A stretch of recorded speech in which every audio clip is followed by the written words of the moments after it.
Would I be an idiot for reporting a coworker for force feeding me?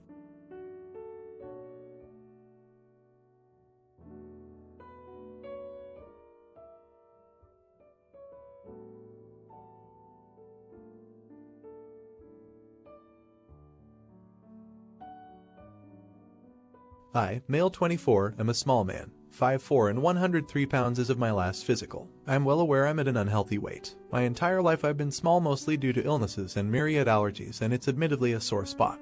I am working with my doctor to gain weight while still fitting in with my dietary restrictions: no meat, dairy, gluten, or nuts. And honestly, I'm so much better than I was several months ago and proud of myself for the progress I've made. A coworker, Peg, female 30, got pregnant and recently returned to work late November. She's been increasingly overt and uncomfortable in her concern for me. Peg made and brought in cupcakes for her return, and when I thanked her for thinking of us but refused, citing my gluten allergy, she was visibly upset. She didn't shout or complain much, just sighed heavily and said that she would put this one in the break room with the rest. I felt awful. Then, she brought me a steak sandwich the next day, on gluten-free bread. Again I thanked her, but I had brought in my own lunch and needed to focus on that. Peg told me it was in the fridge for when I finished. Ended up bringing it home so she wouldn't feel bad and gave it to my BF. Next day, she approached again. I refused again. She insisted. By now we weren't alone in the break room. She joked that it was rude to refuse a home-cooked meal in favor of that, my lunch. At that point I just took it and thanked her. BF ended up eating it. Then she just started leaving bagged snacks on my desk.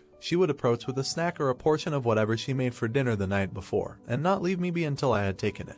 I went to our boss and explained that I felt uncomfortable and was told that she was probably feeling maternal and it would negatively impact morale to discourage her. So, I've been taking notes since then: what days Peg has given what, when, who witnessed it, etc. From 12/8 to now she's done it 23 times. Yesterday I took Peg aside and explained that while I was touched, I would appreciate it if she wouldn't bring in anything else. She said that I should have said something sooner. She was only trying to help. Have I seen myself in a mirror? Does your boyfriend like you starving yourself? Among other phrases. Livid. I told her that maybe I didn't feel like sharing my personal medical history with her just so that my wishes were respected. For God's sake, we work with a hospital. Don't you know anything about HIPAA? We parted from there, me childishly storming off and her in tears. Have I already been a huge ass, and would a report to HR just be the icing on the cake? Edit. To address a few commonly raised points. I said no thank you, repeatedly, to her face when she gave the food. She in turn would refuse to leave my desk or to stop talking to me, in the break room or halls, until I took it. She returned to work late November, before Thanksgiving, and started this behavior almost immediately. I waited until 12/8 to speak with our boss, who is a woman, if that matters, and only then started counting the incidents. She is also no longer pregnant. Rather, I should have said that she returned from maternity leave. I went to HR, saying that the matter was settled, but I wanted it documented. Subsequently was told that there would be an investigation and the incidents would be corroborated with witnesses, because as is the full record I claim is severe enough to warrant potential action for Peg and several other coworkers who also engaged in her behavior. HR started the process, apparently immediately, because I walked in yesterday to a shitstorm. This plunged the department into civil war. Many agree Peg was out of line. Some told me I should have kept the status quo. Some said I was ungrateful and entitled. One said I should have handled this maturely, and who could blame her when I look like that, and I should be ashamed of myself. Another coworker suggested I work from home. Another told me he was sorry for not stepping in. I went to get my lunch out of the fridge only to find someone had disposed of it and left behind the empty Tupperware. Nearly everyone has an opinion. The people in my corner have advised me to keep my head down and to take care. My boss held a meeting, first with Peg and me, then a second with just me. During the one with Peg, I was told to apologize for my part, and Peg likewise. I'm sorry if I made you uncomfortable by caring about your health. My boss asked if I was satisfied now. I brought up Peg's comments and my boss said I invited them. No one would call that harassment, and I need to work on myself. Together we went through each of the 23 events. She excused each of them until I was left to feel like I'd been harassing Peg. The next meeting was even worse. Effectively, the boss said, I told you not to retaliate, and instead you searched Peg out to harass her, and your actions have expressed a worrying lack of cooperation with me and your team. She was also disappointed that instead of explaining that I needed her to resolve things, I escalated the situation well beyond the point of reason and was cruel to someone who only wanted to help. She said I won't get far in life and I'm not likely to get anywhere vocationally if I can't be a team player and actively sabotage a happy workplace. She hoped I will learn from this teachable moment how to behave in a collaborative environment, as it's inappropriate to involve HR for small misunderstandings. The F is spitting mad. I'm just tired, confused and hurt. HR seemed sympathetic. Boss is very clearly on Peg's side. The office is split in tents. Currently updating my resume and job searching. It really does feel like a nightmare. Haven't felt good going into work for a while. and this just made it times worse. Not an idiot. Your boss is retaliating, which is illegal and is actively creating a hostile workplace. Please report her to HR ASAP. I would bet money the meetings she called with you weren't sanctioned by HR. Your boss's job is to keep a smoothly run department, and instead she's taking sides and making your work life hell. You're an idiot. She is only looking out for you with good intentions and you are spitting in her face. Plus she just had a baby, so on top of caring for a newborn, she is trying to feed you. She basically has 2 babies because that's what you are being. A big baby. Grow up. Not an idiot. I am a manager at a company and I have received extensive training on what harassment is and how to handle it, and your boss has literally done everything you are not supposed to do. Report your boss and the way then handled this to your HR department, because now your boss is creating a hostile work environment. I would also be updating my resume, because who would want to work in such a backwards company with such horrible company culture? Do you think Peggy crossed the line? Let me know in the comments. Now, would I be an idiot for sending my neighbor a cease and desist letter?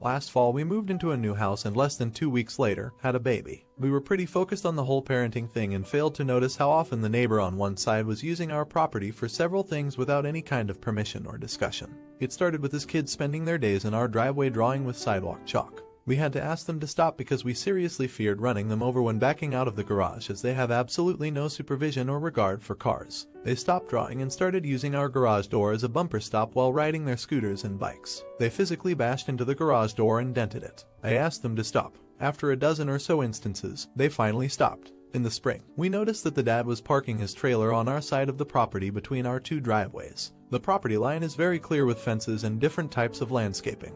In addition, he was pulling his garbage cans through our gravel and making huge tracks. As we're in the middle of a pandemic and we have a baby, we decided to write a note and leave it with our information while also lining the property line with large rocks. Never heard from them, but they had moved the rocks into a pile in the front of our side of the property. We moved the rocks back again and thought we had made our position very clear. At the beginning of June, the husband came and rang our door. He proceeded to tell us that because he's parked his trailer like that since he moved in and no one has cared before, so we can't care either. At no point did he ask if he could park on our side or use our property.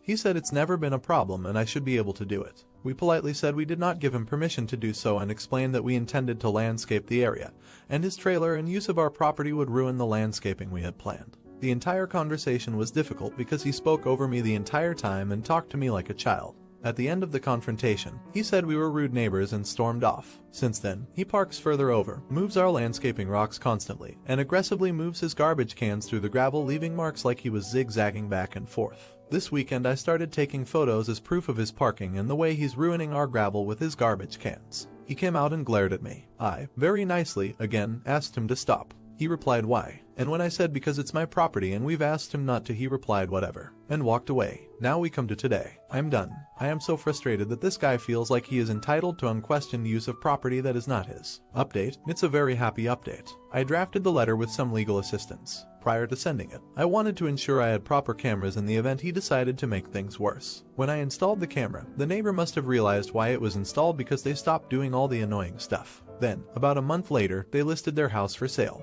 They've moved out and we don't have to deal with their entitled idiot attitude anymore. I appreciate all the assistance and support, as I was really unsure if I was going in the right direction. Edit: I want to clarify. I do not believe that the neighbor moved because of anything I did or asked him to stop doing. I think he had been planning to move for some time and was just an absolute prick of a person. They didn't move because of me, and even if they did, they sold the house for $200,000 more than they bought it 3 years ago. So he is not some victim. I do appreciate all the kind words. I am also bummed that so many people have shitty neighbors as well. Not an idiot. Isn't that an amazing feeling? We had a horrible neighbor when we moved into a place years ago. He threatened to shoot our dog, not because it was barking, but because we were playing darts with friends with our garage open and we were playing music. Not even loudly. At 7 p.m., he called the cops on us. They shrugged and said we weren't doing anything wrong. So then this guy threatens to shoot the dog. When he sold his place a couple of months later, I was so relieved. Now, you won't want to miss this next story. Am I an idiot for not wanting to give any money to my pregnant ex?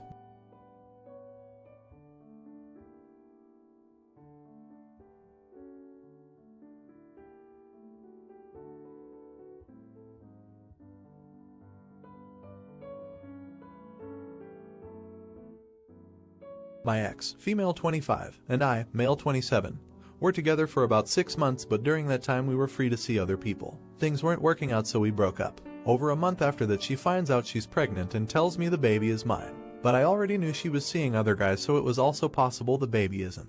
She got mad that I was having doubts, but I said if we got a paternity test and it showed I'm the dad, then yeah, I'll 100% be involved. My ex didn't want that and she'd rather wait until after the baby is born to get a test done, so I said that's fine, it's her choice. But I won't get myself involved unless I know the baby is mine. Like, I already know I could be set up for child support if I start helping out now and then later it's revealed I'm not the father. I live in the US and have heard this stuff happens a lot. I'd rather not even risk it, you know. She's about 8 months old now and I have started saving up money, reading up some books, making shopping cart lists of baby clothes and furniture to buy in case I am the father, so it's not like I'm not preparing for this at all. So right now money is tight with her since I know she's only working part-time. She doesn't have the money for a baby bassinet or clothes because she practically lives paycheck to paycheck. She started asking to let her borrow money for baby stuff, but I've told her no. As far as I know, she doesn't have any other family she's close to and friends are the same as her with money. But I already said I'll start giving her money and helping out once I know her son is mine. Otherwise, I'd rather not get involved. I've even told her to reach out to the other guys who could also be the dads, but she said one is even more broke and the other she hasn't been able to contact.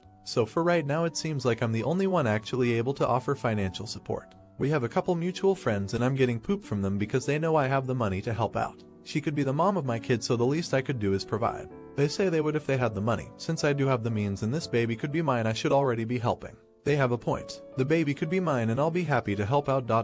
once I know he is in fact mine. But everyone else is seeing it as I'm being too cold and inconsiderate. I don't think I am, but want to know what others believe. Am I an idiot? Hasn't been that long, but thought I should update since many of you wanted to know. Following what a few here suggested, I tried talking to my ex again about getting the prenatal paternity test done right now since she kept pressing me about giving her money. I said if her situation is that bad, then let's have this test done already, so if the baby is mine I can start helping now. Because if we waited until after birth, she was going to have to wait for my support until the results came in.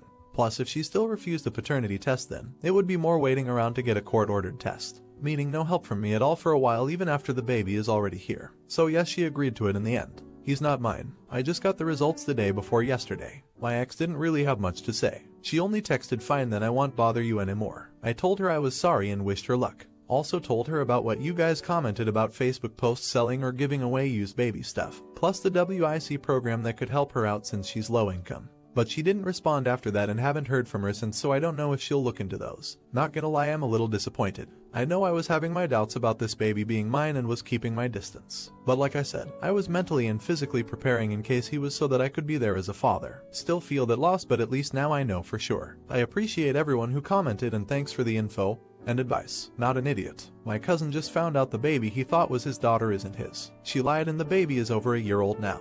They weren't together and the baby went back and forth between them each week until he received the paternity results. He gave her $2,000 a month. Everyone in our whole family is heartbroken because now she is keeping her from him since he discovered the truth. He's a mess. A lot less painful. Really smart of you to do this. It's crazy people do this. Not an idiot. I'm so glad you found out. I suspected she was dragging her feet because she also suspected. Keep the results handy, you never know. I understand your ambivalence because you were gearing up for it. She was counting on that, and hoping it wouldn't matter by the time the baby was born and you were attached. That's what makes everything about her wrong for you.